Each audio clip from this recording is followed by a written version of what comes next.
अध्यात्म विज्ञान, नई दृष्टि, नई खोज। देखिए, सुनिए और समझिए। अध्यात्म विज्ञानी पूज्य स्वामी श्री कमलेशानंद जी के निर्देशन में सनातन सत्य का अनुसंधान कर जीवन को प्रकाशित करें। जिसको मोक्ष मार्ग में आगे जाना है, इनको नेसेसिटी का इम्पोर्टेंट होना चाहिए। जिसको संसार में आगे बढ़ना है, इसको फैसिलिटी में आगे बढ़ना चाहिए। आप समझे, दोनों का रास्ता क्या है, अलग अलग है, और दोनों अपनी जगह पे सही है। जिसको संसार में बढ़ना है तो उनको फैसिलिटी ज्यादा से ज्यादा कैसे मिले वो सोचना है, और जिसको मुक्ति के मार्ग में आगे बढ़ना है, नेसेसिटी। तो ये सब बातें छोटी छोटी है, समझने की जरूरत है। मनुष्य भाव में आने के बाद जब बुद्धि मिलती है, फिर बाद में बौद्धिक ज्ञान का विकास होता है। पहले इंद्रिय ज्ञान का विकास, फिर बौद्धिक ज्ञान का विकास। बौद्धिक ज्ञान के विकास में क्या होता है, मैं इस संसार में जो 5 इंद्रियों से अनुभव में आता है, इसमें जिसमें से सुख मिलता है वो कितना मैं मैक्सिमम प्राप्त कर सकूं, और जो दुख वाली चीज है उससे मैं दूर रहूं। इसको कहते हैं राग एंड द्वेष। तो ये राग द्वेष वहां चालू हो जाता है।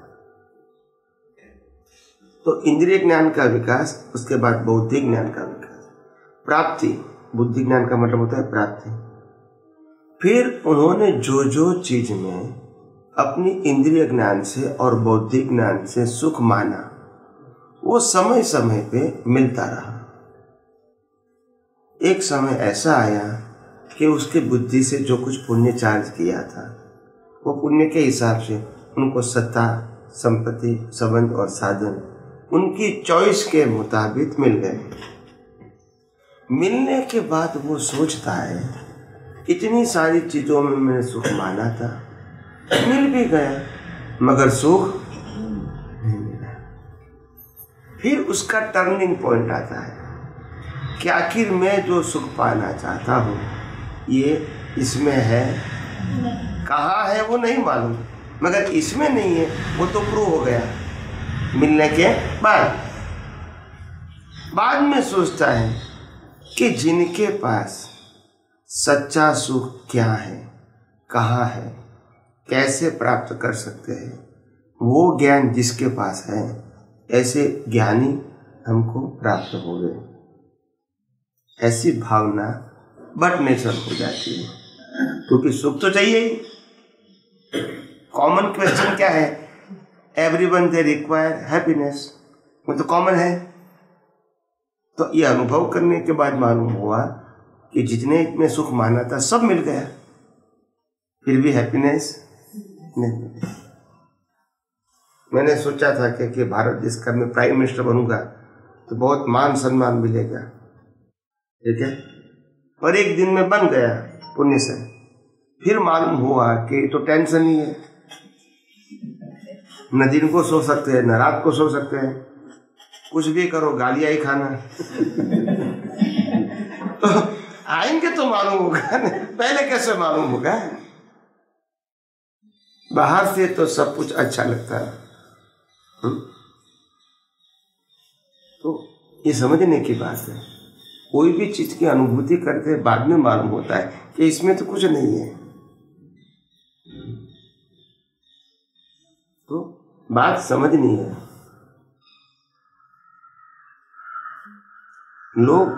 लोगों की भ्रांति इतनी पक्की हो गई है, ये भ्रांति को ही तोड़ना है, और कोई ज्ञान की जरूरत नहीं है। आत्मा में तो खुद का ज्ञान है, आपके ज्ञान अनुभव की आत्मा को कोई आवश्यकता नहीं है। आपको ज्ञान और अज्ञान, ज्ञान और अनुभव इसीलिए चाहिए, आपके अंदर जो अज्ञान है, जिसको ज्ञान मानते हैं, इसको मिटाने का विज्ञान चाहिए, और कुछ चाहिए। और अनुभूति कर लो कि मैंने जिसमें सुख माना था उसमें सुख है, वो आपकी अनुभूति है। और जब अनुभूति हो जाएगी तो आप भाव नहीं करोगे कि मेरे को ये चीज चाहिए, राइट और रॉन्ग। तो इसमें कोई जो सिंपल बात है इसको तोड़ मरोड़ के गोल गोल घुमा के बताना और आदमी को कंफ्यूज करना, इसका नाम है धर्म। क्या है? रास्ता ही नहीं मिले। सब कुछ करो मगर सुख नहीं मिलेगा। तो अभी सूरत मंदिर में ये सिमंदर स्वामी का एक जन्म कल्याण था, अभी था ध्वजा वार्षिक उजवनी मंदिर की थी। तो मैं भी उसमें गया था। फिर जब सत्संग करने का मौका आया तो एक भाई ने प्रश्न किया, स्वामी जी ज्ञान तो बहुत है, समझ भी बहुत है, पुरुषार्थ भी अपनी तरह करते हैं, फिर भी कंफ्यूजन दूर नहीं होता है और जो पाना चाहते हैं वो अनुभव में नहीं आता है। समय तो पास हो जाता है मगर अनुभव कुछ होता नहीं है। तो फिर मैंने वही कहा, जब डॉक्टर के पास आपके दर्द का इलाज नहीं होता है तो वो सिर्फ प्रैक्टिस करता है और प्रैक्टिस का पैसा लेता है, प्रैक्टिकल का नहीं। They change the medicine all the time and you pay money for practice, not practical and no guarantee. Yes or no? Yes. No.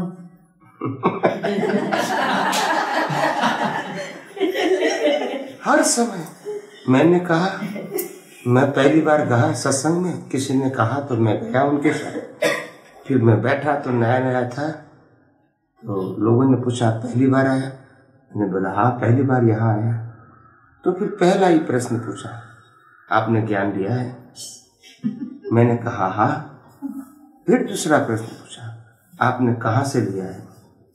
मैंने कहा यहाँ से लिया है। तो बोला यहाँ नहीं, आपको यहाँ से लेना पड़ेगा। फिर मैंने 4-6 महीने में ज्ञान ले लिया। ज्ञान के बाद मेरी धारा शुरू हुई आज्ञा पालन करने की। जब मैं 6 महीने के बाद फिर कोई सत्संग में आया तो मैंने कहा अभी भी बहुत सारे कन्फ्यूजन है। तो उन्होंने कहा आपने ज्ञान तो ले लिया है, सही जगह से ले लिया है, मगर आप आज्ञा धर्म का पालन करते हैं? बोला मालूम तो है, इतना पालन नहीं करते।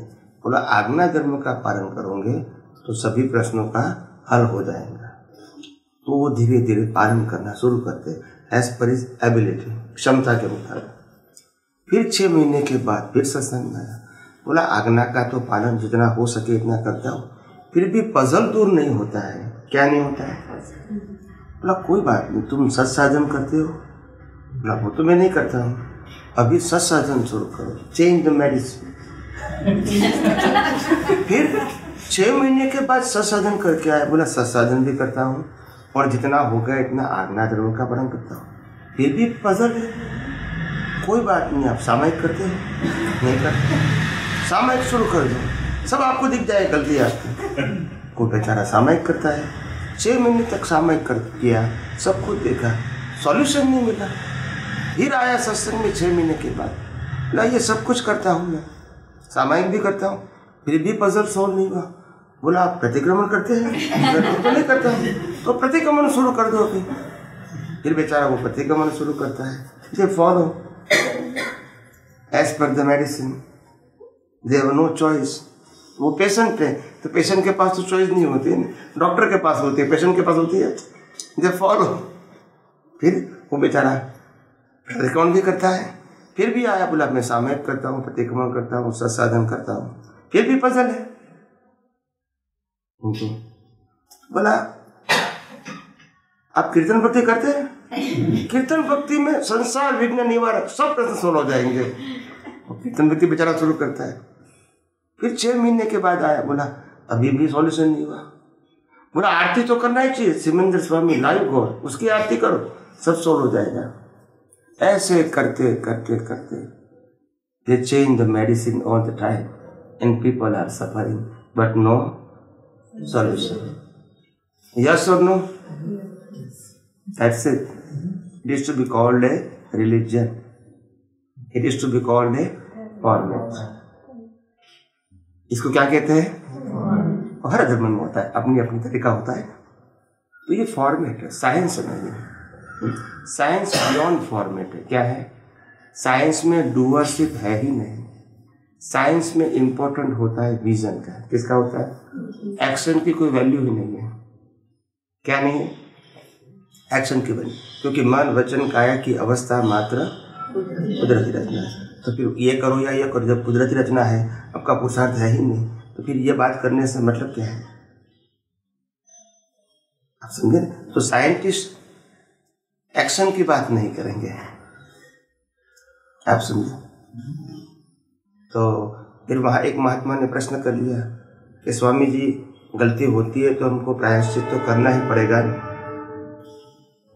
तो मैंने बोला प्रायश्चित करना वो गलती नहीं, गलत नहीं है, अच्छी बात है।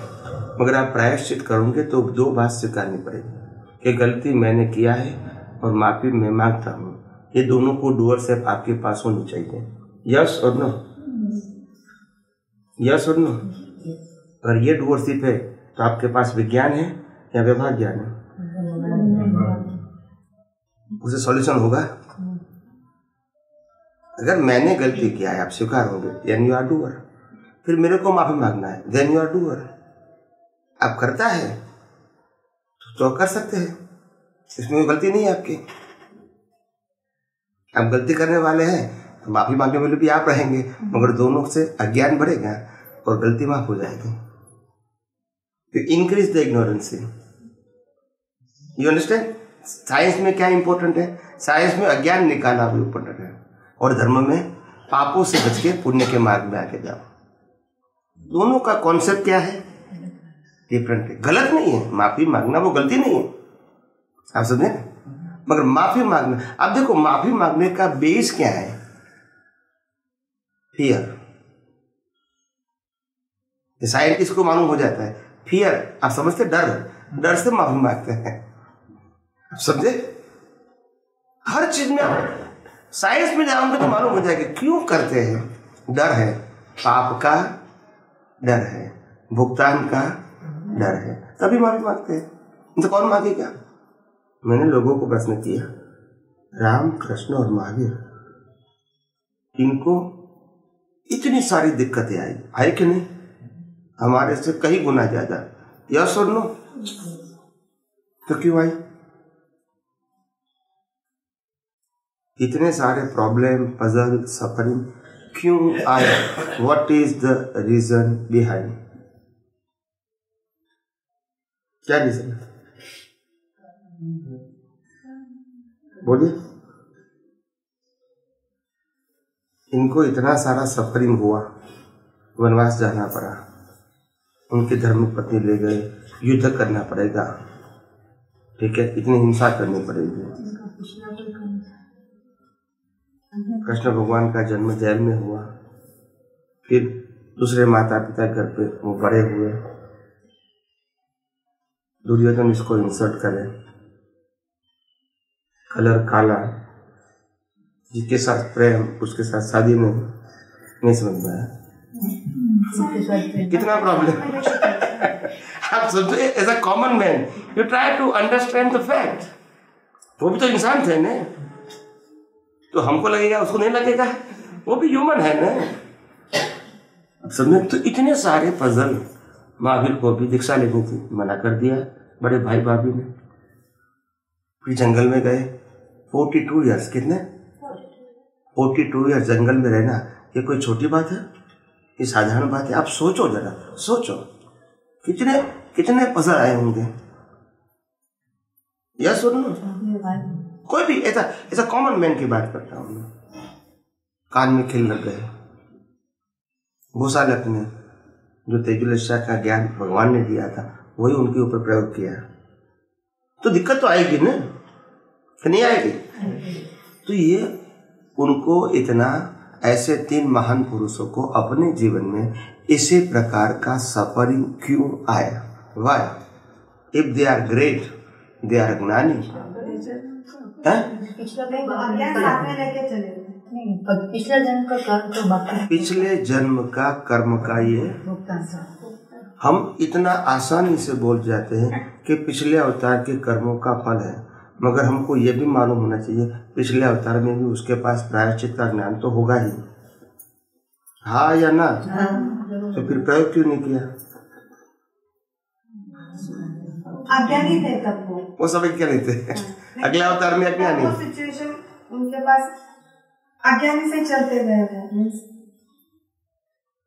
और लास्ट वक्त में ज्ञानी हो गए। Try to understand. अगले अवतार में अज्ञानी, नेक्स्ट बर्थ में ज्ञानी, ऐसा होता है। देखो नहीं, सोचो ये बात, हम सोच, यही तो कहता हूँ मैं साइंटिस्ट बनो। उसमें रहते हैं ना बहुत सालों के, वही भोग के नहीं रहते ना, पूरा ने जो किए वो ये सब हमको प्रिंसिपल नहीं मालूम नहीं, इसीलिए ऐसे उत्तर देते हैं। मनुष्य भव का कर्म सिर्फ एक ही बर्थ का चार्ज होता है। ओनली सम ऑफ द कर्म जो परिस्थिति के आधार पे प्रेजेंट नहीं हो सकता है वो ही पेंडिंग होता है, सब नहीं होता है। एक मनुष्य भव में 5-10 मनुष्य भव का कर्म चार्ज नहीं कर सकते। There is no principle of the law. एक बर्थ में एक ही बर्थ का कर्म चार्ज होगा। एनिमल का 2-3 हो सकता है, पशु योनि का हो सकता है, देवलोक का हो सकता है, मगर ह्यूमन का एक ही होगा। इसके पीछे साइंस है, हम सोचते नहीं है ना। 8 मैक्सिमम 8 भव का कर्म मैक्सिमम 1 बर्थ में 4 कर सकते हैं। 8 ह्यूमन बर्थ नहीं, ह्यूमन बर्थ 8 में मैक्सिमम 1 रहेगा। बाकी योनि में 8 भव बनते हो सकता है। देवलोक में आप 2 बार जा सकते हैं, 3 बार, पशु योनि में जा सकते हैं, नरक गति में जा सकते हैं, वहां मल्टीप्लाई जा सकते हैं। क्योंकि वहां चार्ज डिस्चार्ज नहीं है, ओनली डिस्चार्ज। यहाँ चार्ज है तो मैं 5 भव का चार्ज करूंगा, ठीक है, मनुष्य भव में, फिर 5 भव में क्या करूंगा? आप समझे कि नहीं? बाकी के मनुष्य भव में क्या करूंगा? फिर चार्ज नहीं करूंगा, वहां चार्ज नहीं है। मनुष्य के अलावा और कोई भव में चार्ज नहीं है। एक साथ 2 मनुष्य का भव मिल नहीं सकता, कभी नहीं, चार्ज नहीं। ये लॉ ऑफ नेचर है, ये धार्मिक मान्यता नहीं है, प्रिंसिपली प्रैक्टिकल नहीं है। क्या बताया? सिद्धांत से ही प्रैक्टिकल नहीं है। तो एक मनुष्य भव में एक ही मनुष्य बर्थ का चार्ज कर सकते हैं मैक्सिमम, ठीक है। और उसके बाद दूसरे भवों, दूसरे गतियों के कर्म आप 1 से ज्यादा चार्ज कर सकते हो, क्योंकि वह वन वे भुगतान है, वह चार्ज डिस्चार्ज नहीं, ओनली डिस्चार्ज है। चार्ज तो हमने यहाँ क्या, स्टॉक यहाँ का है, यह कंज्यूम होता है। और 8 भव का कर्म चार्ज किया है तो 8वां भव ही मनुष्य का होगा last. Then you come back in a human life, और वो कर्म आपको डिस्चार्ज करना है, फिर नया चार्ज करना है। ये प्रिंसिपल की बात है, ये श्रद्धा की बात नहीं है, सिद्धांत। तो ये जिस प्रकार से ये कर्म होते हैं, तो इतने सारे कर्म ऐसे महान पुरुष राम, श्री कृष्ण और श्री महावीर, इन्होंने इतने सारे कर्मों की भुगतान किया। तो क्या पिछले अवतार में उसके पास प्रतिक्रमक या प्रायश्चित का ज्ञान नहीं था? तो फिर क्यों हुआ? तुम मिटा सकते हो, वो नहीं मिटा सकते। यू ट्राई टू अंडरस्टैंड, आप समझने की कोशिश करो।